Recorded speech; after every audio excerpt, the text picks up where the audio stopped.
Hi, I'm Susan Chandler, and this is my persuasive speech. Whose responsibility is it to teach children? Is it the school's responsibility? Is it the parents' responsibility? Is it teachers, the state, the government? As parents and future parents, we have a responsibility to help the next generation succeed and to do well. As a mother of 6 children, we've done lots of those kind of things and learning in our home. And 4 of our children have graduated from college. A couple have gotten advanced degrees. One's graduating this spring and will be going on to a college after his mission. And they have all been able to finance their education through their academic excellence and scholarships. So we've spent lots of time and energy raising children. I'm going to talk about 3 areas that I think affect greatly your child's love of learning and their success in their learning. The first is about attitude, the next is about the home environment, and the next is our admonition in the scriptures and from living prophets about our responsibility as parents and teachers. First, the attitude really is amazingly malleable. In fact, Arthur Cook, in Speaking with a Purpose, said, attitudes are learned. We form them from our education and experience and from our interaction with others. During the first 5 years of a child's life, they are spending a lot of time under the influence of their parents. And this is a very crucial time when you can teach attitudes of learning and foster that great love of learning. In response to a question posed to educators about readiness for school, educators with 25 to 30 years personal experience teaching said, raising an eager learner was the goal. So being an eager learner was crucial to their success in their schooling, probably as well as in their life. So how do we cultivate that? How do we teach it, and who teaches it? The ones that are around are the ones that are teaching it most.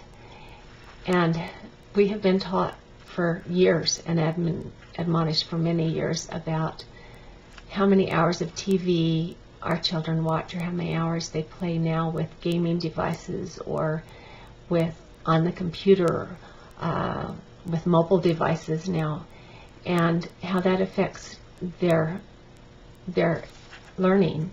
And if they think that they're supposed to be entertained, it's very difficult for them when they go to school to have to sit and work. It's not fun. They haven't grasped an attitude of learning, but of being entertained, and how they want to just be entertained and sit there and not do anything. In a recent study about breastfed babies, the Journal of Pediatrics reported, and on this they indicated, quote, it wasn't the breastfeeding that was so beneficial for cognitive development as it was the attitude of the mother towards learning. Breastfeeding mothers were more likely to read to their children at a young age and in a more interactive manner. This link is the result of cognitive supportive parenting behavior. So attitude is important. Along with attitude is the home environment. Anita Gurian, a psychiatrist, said, research also shows that a home environment that encourages learning is even more important than a parent's education, income, or cultural background. By actively participating in their child's education at home and in school, parents are sending a critical message to their child. They are demonstrating their interest in his or her activities and reinforcing the idea that school is important. There are many ways that we can encourage learning and provide an atmosphere and environment in the home of learning. We can stimulate their curiosity. They're already pretty curious, so we just want to encourage what's just naturally there. They start asking, why this? Why mom? Why does this do this? And encourage that. I know that gets really tiresome. I've done it for 6 kids, I know. But encourage that, and even ask why back. Why do you think that happens? And when you see things in nature, point that out to your child and say, why does this happen? Did you see that? Wow, what are they doing?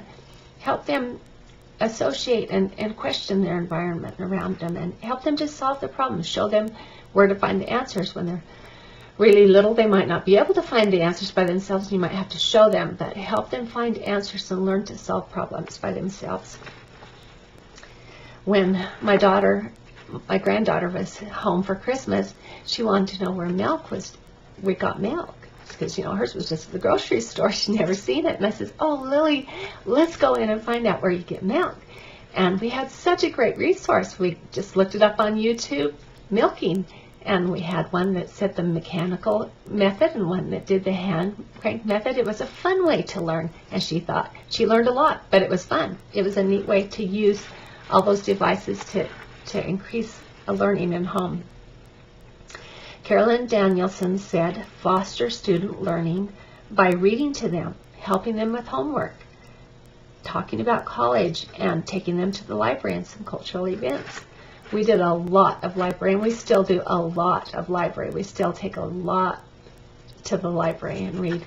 And at that point in time when we had 6, we took a laundry basket because it was really sturdy. We got a really good one, and a child on either side, and we filled it with books.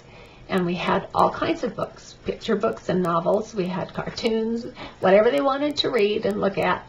And I also got some for me. That's a good example to show that you're still learning and that it's still exciting to learn. This is still talking about attitude and modeling.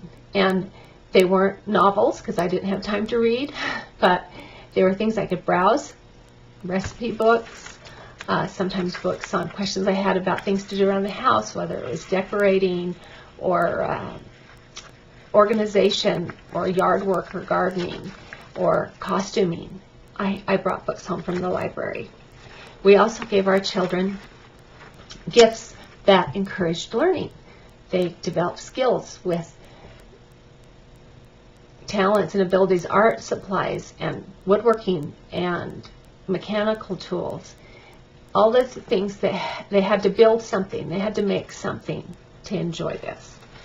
The scriptures admonish us to learn. In fact, Lehi was awfully good example of parents teaching learning to their children, because Nephi said he was taught somewhat in all the learning of his father. Also, the scriptures tell us what to teach our children. Pretty much everything is said. So everything that's on the earth and in the earth and under the earth, and things that are and things that were and things that are going to be. President Hinckley was a great proponent of education. He said at a U.S. Conference of Mayors, to you men and women of great influence, you who preside in the cities of the nation, to you I say that it will cost far less to reform our schools to teach the virtue of good citizenship than it will to go on building and maintaining costly jails and prisons. But there is another institute of even greater importance than the school. It is the home. I believe that no nation can rise higher than the strength of its families.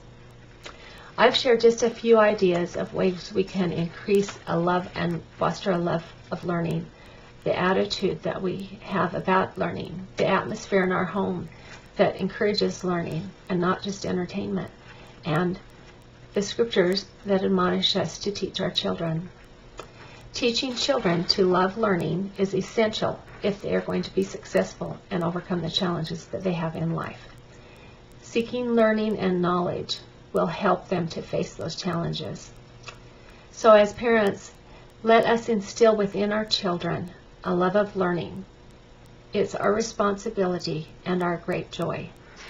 Elder David A. Bednar said, as we press forward in life, spiritually, interpersonally, and professionally, no book or of answers is readily available with guidelines and solutions to the great challenges of life. All we have is our capacity to learn and our love of and for learning.